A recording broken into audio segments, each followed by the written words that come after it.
God of Israel, as is proven by Deuteronomy chapter 28. Now, some of y'all have a couple of other issues, and since we posted some of the recent postings, some of y'all have asked some other questions about, Ethiopian prophecy in the last days, where it speaks about, Ethiopia joining with these nations, Gog and Magog, so forth and so on. We're going to address that, as well as how we should understand, our ancient Egyptian links. There are links right there of ancient Egypt, of course, but you got to recognize this about Moses, that Moses, after his 40th, you could say, birthday, you understand, and after he murdered or killed the Egyptian who was seeking to harm one of his Hebrew brethren, you understand, he fled into the wilderness.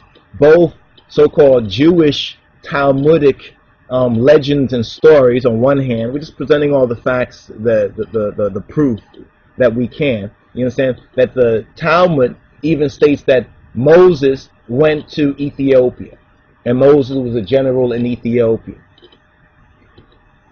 Additional information we have in our Ethiopic documents and amongst the Beta Israel and among the royal archives of the King of Kings, and those Amharic and Ge'ez and Ethiopic documents that also prove that Moses spent about 40 years, and the Bible is the best proof, really, because the Bible says that Moses now is, after he leaves Egypt, he spends another 40 years in the wilderness being educated as the son-in-law, now get this, as the son-in-law of the Midianite high priest.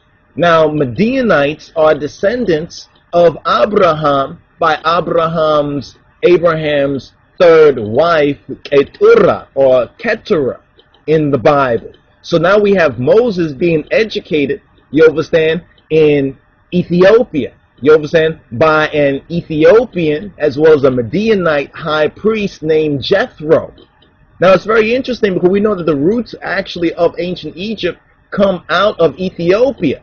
So when people say that Moses stole the 10 Commandments out of Egypt, what they're failing to recognize is that there's more than one Egypt. You understand? There's two Egypts. So what happened, Moses went from the so-called, what they call Upper Egypt, and went into Lower Egypt, you understand? Or some say upper and lower, but basically he went from the Egyptian Egypt of the Mediterranean, and he went into the real roots. He went to the root of the Nile River Valley. He went to Ethiopia.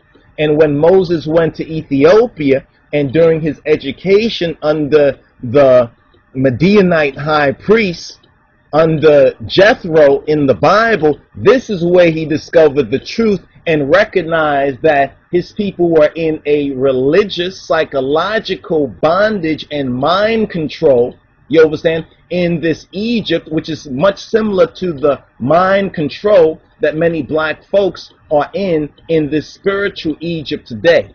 You understand? See, since the election of Barack Hussein Obama, black folks are in that same sort of spiritual Egypt, and it's based on the same sort of principles, if you can receive it. So there's a lie that you've been told where it says that Moses stole what he received by divine revelation from the same Egypt which he fled out of. No, because he spent another 40 years. Notice this, he was 40 years old when that incident happened. He would spend another 40 years being educated under the Midianite high priest named Jethro, would marry the Ethiopian Zipporah, you understand, who was the daughter of Jethro, the high priest of the Midianites, who were also known as Ethiopian. So those, I guess they had more than dual nationality, dual citizenship, because he's a Midianite by tribe, but he's an Ethiopian by nation. You know what I'm saying? So he went to where the new, the Ta Neter. He went to the root of the Ta Neter, and then he recognized even more correctly, according to the Ethiopic logic of Imero, what his people were under. And this is why his magic, you understand, or his knowledge, his metaphysical knowledge was higher than the Amen priesthood at the courts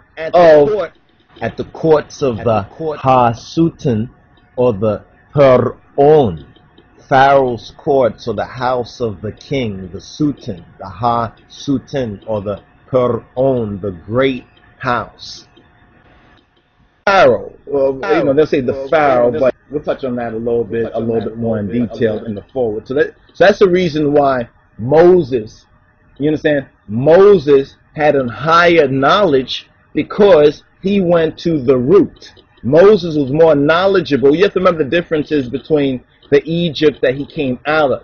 He came out of the second Egypt, you know what I'm saying, and he went to the root, to the new, to the Taneta, and therefore he learned what they didn't tell the people, you understand, in the other Egypt. I know it may sound a little bit confusing to people, but you have to go and do some research on this, basically, to understand that. It's totally ridiculous to think, or to make the assumption, mistake, and pretending and assuming that the 40 years that Moses spent being educated by the high priest of the Midianites, by the Ethiopian Jethro, is not the reason why Moses knew what he knew.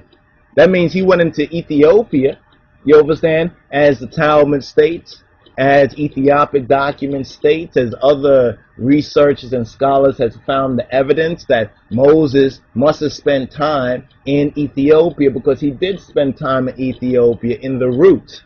Because even the Egyptians of the Egypt that Moses came out of, they said that the gods dwelt in the new, in the far beyond, and they pointed in the direction of Ethiopia, where the headwaters of the Nile came from.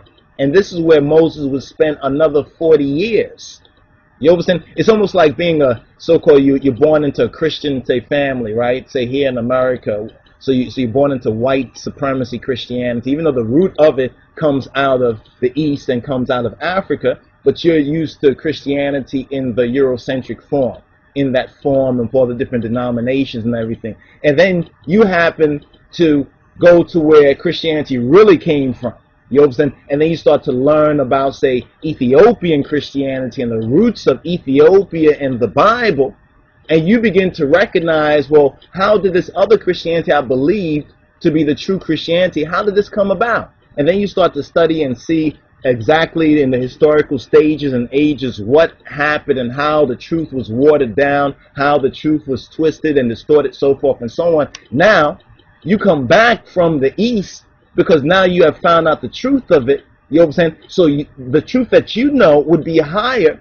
The knowledge that you would know of Christina, or the true Christianity, the truth of Jesus Christus, Yehoshua, would be higher than the watered down, whitewashed Jesus. You understand? And this is what Moses also experienced. This is what Moses, the wisdom that Moses had, was he was learned in the wisdom of the Egypts. You understand? And therefore, he was able now to receive, you understand, the truth of the King of Kings and his Christ for his dispensation and for that age. And this is God of Israel, as is proven by Deuteronomy chapter 28. Now, some of y'all have a couple of other issues, and